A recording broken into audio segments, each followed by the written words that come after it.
Tips four happy life എന്ന YouTube ചാനലിലേക്ക് എൻ്റെ എല്ലാ കൂട്ടുകാരെയും സ്നേഹത്തോടെ സ്വാഗതം ചെയ്യുന്നു.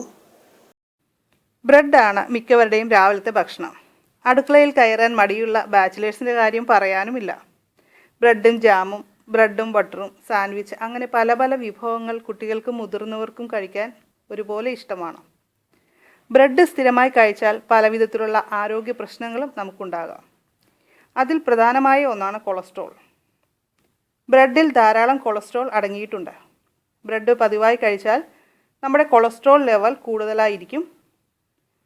ഇതിൽ പ്രത്യേകിച്ച് പോഷകങ്ങളൊന്നുമില്ലാത്തതിനാൽ ബ്രെഡ് കഴിച്ചാൽ വിശപ്പ് മാറും എന്നല്ലാതെ ശരീരത്തിന് മറ്റു ഗുണങ്ങളൊന്നുമില്ല എന്നത് ശ്രദ്ധേയമായ ഒരു കാര്യമാണ്. ബ്രെഡ് ഉപയോഗിച്ച് നമുക്ക് സാൻഡ്വിച്ച് ഉണ്ടാക്കി കഴിക്കാം. അങ്ങനെ കഴിക്കുമ്പോൾ ധാരാളം വെജിറ്റബിൾസ് കൂടി ചേർക്കുമ്പോൾ കുറച്ച് ഗുണങ്ങളൊക്കെ നമുക്ക് കിട്ടും. പ്രമേഹ രോഗികൾ ബ്രെഡ് കഴിച്ചാൽ ഗ്ലൂക്കോസിൻ്റെ അളവ് വളരെ കൂടുതലായിട്ട് കാണപ്പെടും. ബ്രെഡിൽ ധാരാളം ഈസ്റ്റ് അടങ്ങിയിരിക്കുന്നു. അതുകൊണ്ട് തന്നെ ദഹന സംബന്ധമായ പ്രശ്നങ്ങൾക്ക് സാധ്യത ഏറെയാണ്.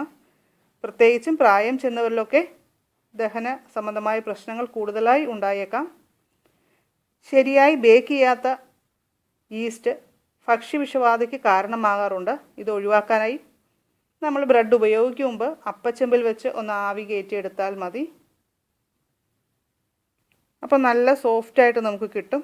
ഇപ്പോൾ അതിൻ്റെ എക്സ്പയറി ഡേറ്റ് വരെയുള്ള ദിവസങ്ങളാണെങ്കിൽ പോലും നമ്മൾ ഇതുപോലെ ആവി കയറ്റി എടുത്താൽ നല്ല രുചിയായിരിക്കും. ഇല്ലെങ്കിൽ ദോശക്കല്ലിൽ വെച്ചൊന്ന് മുരിച്ചെടുത്താലും മതി. അങ്ങനെ രണ്ട് രീതി നമ്മൾ ചെയ്യുമ്പോൾ ബ്രെഡിൽ നിന്നുള്ള ഭക്ഷ്യവിഷബാധയ്ക്കുള്ള സാധ്യത നമുക്ക് വളരെ കുറവായി കിട്ടും.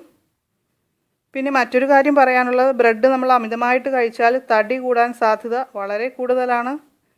ഇങ്ങനെയൊക്കെ ആണെങ്കിലും ബ്രെഡ് കഴിക്കാൻ ഇഷ്ടപ്പെടാത്തവർ നമ്മളിൽ ആരും തന്നെ ഉണ്ടാവില്ല.